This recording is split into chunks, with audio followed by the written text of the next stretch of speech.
next guest is an acclaimed author and a New York Times columnist. His new book tells the story of a Muslim immigrant's quest to save the white supremacists who tried to murder him. Wow, it paints a picture of America as a country divided by nationalism and prejudice, but one that can ultimately be united by compassion. Here to talk about the true American murder and mercy in Texas is Anand Giridharadas.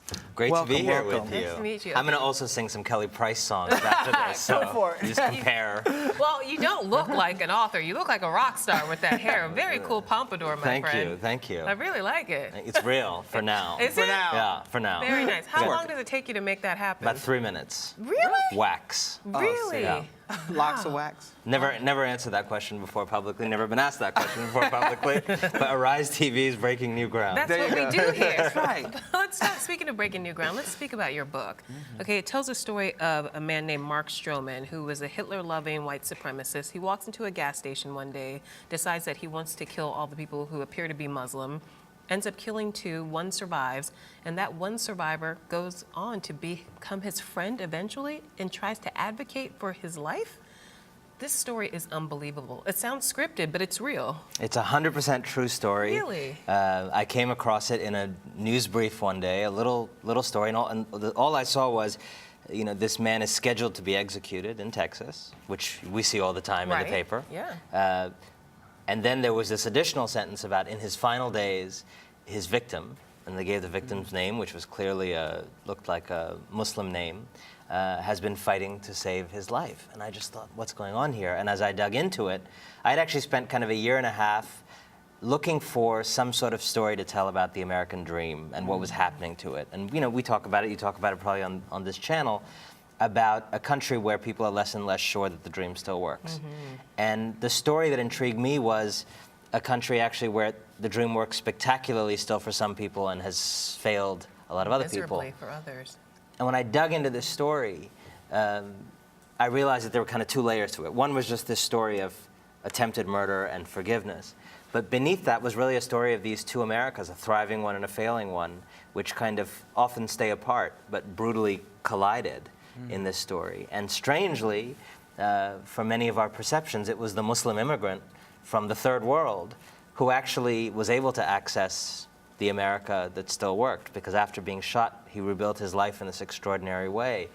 And it was the Texan born in America, very confident behind his gun during that spree, who actually, when you dug into it, belonged to an America that stopped working a long time ago. And it was the compassion that his victim had towards him and towards the world he came from that kind of motivated this gesture of forgiveness. Wow. Well, what do you think it is about this story that made it so important for people to hear, and what do you hope people take away from it? You know, we all get very stuck into a bunch of narratives about everything, right? So Muslims are all like this, and white guys from Texas are all like that, and people, you know, and this book and this story, more than the book, scrambles everything you think, I hope, right?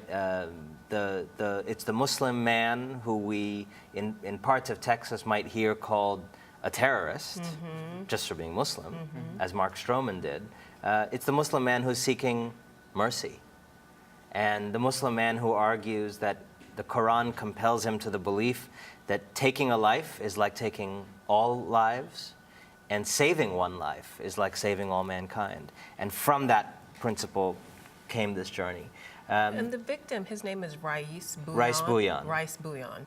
And as he was dying, as he was shot, he made a promise to Allah that if his life was spared, he would dedicate it to helping people. And the person he decided to help the most was the person who shot him. How did he come to that full circle realization that he needed to help this man who tried to take his life? It was a journey. So he, in that moment, as any religious person, but probably a lot of secular people too, would kind of look up and say, Yeah. can we make a deal here? Everybody makes the deathbed declaration, right? Exactly. Right. So he made his, and used this phrase, I'll dedicate the rest of my life to others.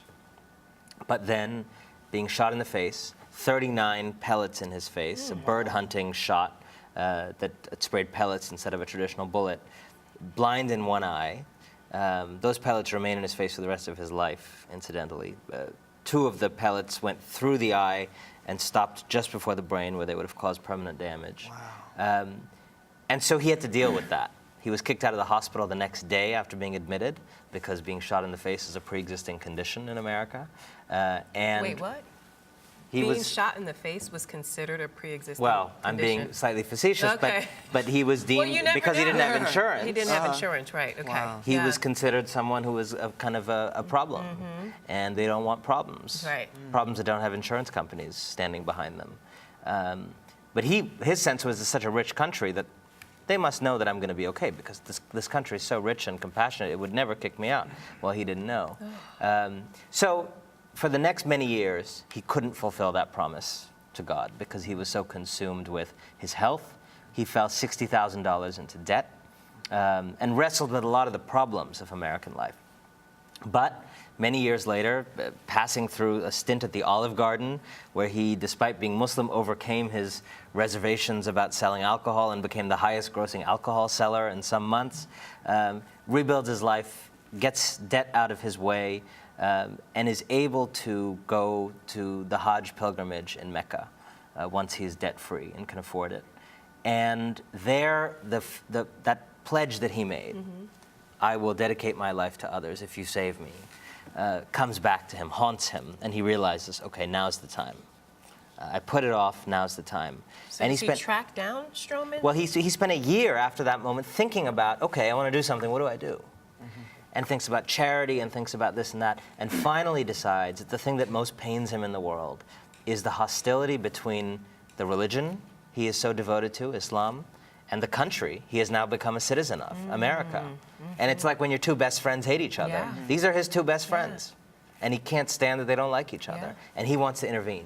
And he decides that publicly forgiving this man and then fighting to save his life would not only be the right thing for that man and for him, but would invite a dialogue in this country about the power of mercy instead of revenge. Powerful. Yeah, it's definitely Yeah. starting a dialogue. It's hard to believe this is actually a true story. I'm still trying to wrap my mind around that. What type of research did you have to go through to get to the bottom of this story and to bring it into this book? Well, sometimes I wished that I was writing a work of fiction when I was writing this, because there's 43 opportunities to be wrong in every sentence in a Yes. book like this. So it took an enormous amount of careful and kind of annoying asking people a question and asking the same question over again, calling them a year later and asking them the same question. I spent a lot of time in Texas. In death penalty cases, which this was, in order to decide whether someone's sentenced to death, the government actually gathers an enormous amount of paperwork. So any piece of paper that any agency of the government has ever had about you comes into one box.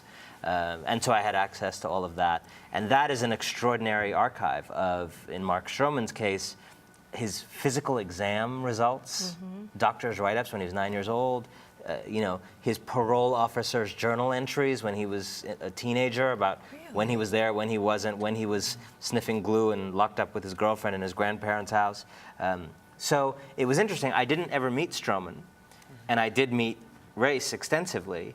But in some ways, I had an equal and very different record for each of them. One was the opportunity to meet face to face, but the other, despite not having that face to face, had such a richness and level of detail. I mean, Race does not remember his 9-year-old physical exam results, No. but I know every weight that Mark Stroman ever was. Wow. And you could look at when he had drug binges, the weight changes. Well, I think one of the things you do well with those details is you kind of humanize Mark Stroman and you try to see the whole story behind what led up to this point. Yeah. His troubled past that you mentioned, him not being wanted in and out of jail. Do you think those were opportunities to maybe be excuses for his behavior or just to understand more that went into this situation? I think so often when we talk about people like this, we go quickly into, if we start talking about the hard things in their life or the hard circumstances of the birth, we jump immediately in this country to like, are you making an excuse or justifying it? Yeah. And I think That's a legitimate question, though. no. I think one has to be able to say that Mark Stroman had a very limited opportunity to become a decent human being, and Mark Stroman did everything in his power to choose being an indecent human being whenever he had a choice, but he didn't have a lot of choice. And if I look at his life and my life, if I look at everything my parents and my schools and my communities did to make me go right, at almost all those same pivot points, Mark Stroman got the opposite. Okay, we don't have time to argue that, but you have to take into account the fact that there are people who come through horrific experiences all the time in life and they don't end up racist murderers. And that's what's so powerful to me about this. It's the interaction between few choices and terrible choices. It's not a story just of terrible choices, nor is it a story just of too few choices. It's people who have less choices than the rest of us and then really blow them. And he came from a world in which he's not alone. He may be alone in being a double murderer, but he came from a world in which a great number of men, and it really is men, have collapsed. And almost none of them stick around to be with the children that they create. Almost none of almost all of them pass through the prison system. And so many of the men I met, called the Texas Department of Criminal Justice TDC. I don't know why they skipped the J, but TDC, it's like initials, like it's a friend of theirs. Yeah. TDC did this, TDC said that, because it's like school for them. I mean, methamphetamines have, has kind of decimated these communities. Amber Stroman, Mark's older daughter, told me that her junior high school teachers in Stephenville, Texas, used to deal children dope. No way. So, and you see it when you drive in these towns. I spend a lot of time in these little towns. In the movies, these are quaint little towns with traditional values. And why is this America ignored? Why don't we hear more about this America? It's a great question, and it's something I really thought about with this. And I think there's first of all, there's a geographic thing. So, a lot of these same problems have haunted the inner cities in the U.S. for a long time. Right. But the inner cities are 3 miles from the biggest media centers in the world. Right. The hardest parts of the crack epidemic in America were 2.5 miles from the most powerful magazines and TV stations in the world here. Park right? Avenue, yeah. Kentucky, when Kentucky has, Brooklyn Bronx problems, who's in Kentucky? What newspapers are in Kentucky telling that story to the world? What national papers or international papers have people who go to Kentucky? Bureaus are shutting down for all the major American press. I mean, Al Jazeera America has now opened bureaus in a lot of places that American-owned channels don't even go. And so a lot of this story is just far away, I think. That's one. But the other is narratives. We think of the inner city as being this den of these kinds of problems. Right. We don't think about the places that listen to country music as having these problems. We think of them as traditional values in the kind of pastoral America. The reality is, in a lot of these places that I spent time for this book, and this is kind of white working class communities in and around Dallas, country music is still playing on the radio, but country music values are not being lived. Wow. The simple word family, which I think most people in that world and in many social worlds in America would say number 1 or 2, 3 value. Most people don't really have any, in that world, have anything that in any literal sense is a family. People have these kind of kaleidoscopes of arrangements where I live in your place for 3 months while you're taking care of me and that person is financing it. And then the kaleidoscope shifts and it's a different house, a different financier, and a different caretaker. And none of those people may be parents. Sometimes they may be grandparents. So after all of this, how do you feel about the American dream now? I think the great news for America, it may not sound like there's a lot of great news after this conversation, but there really is. And it is that unlike a lot of Western countries that are dealing with decline, whether it's a Spain or a Greece or a France, America has a top, and it's not a 1%. I think it's a kind of top 30% of institutions, companies, universities, cities, that is really the best, still the best in the world at what they do. Right? The best cardiologists are still here. The best architects are still here. A lot of the best restaurants are still here. The best universities are still here. China and India and Brazil have not been able to gain an inch on any of those spheres, right? The Facebooks and Googles of the world are not being founded in other countries today. So I think we have an enormous amount of capacity. And if that capacity can be plugged into the 70% of America that's not working, I think there can be a lot of results.